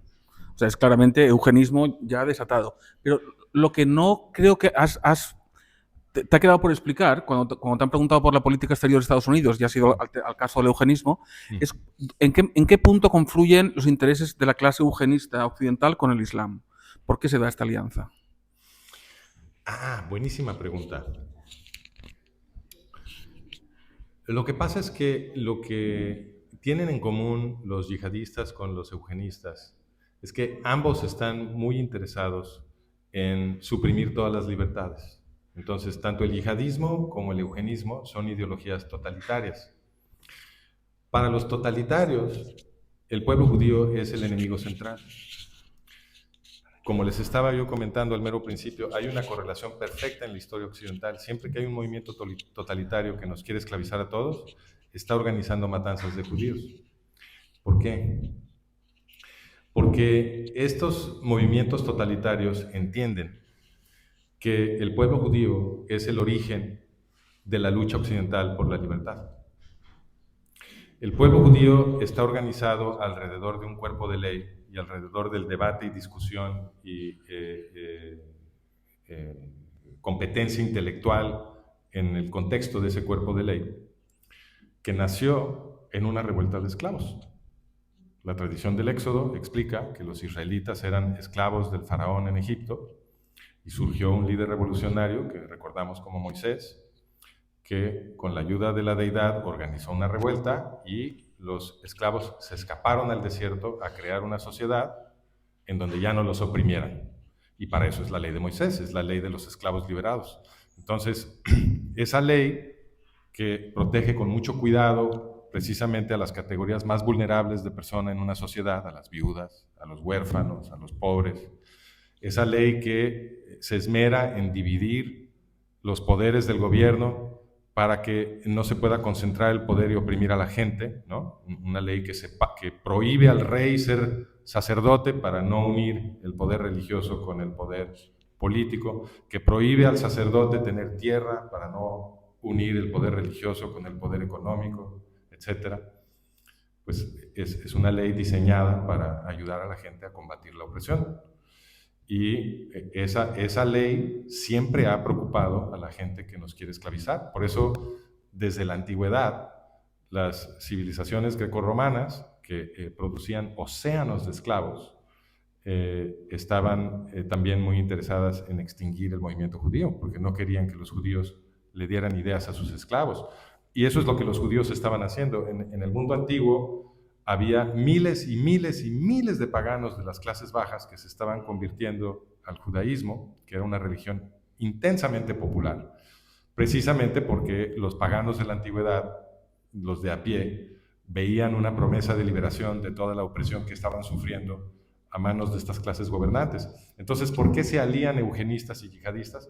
Pues porque ven, se reconocen mutuamente como aliados en el proceso de imponer totalitarismo sobre los pueblos occidentales y sobre el mundo entero.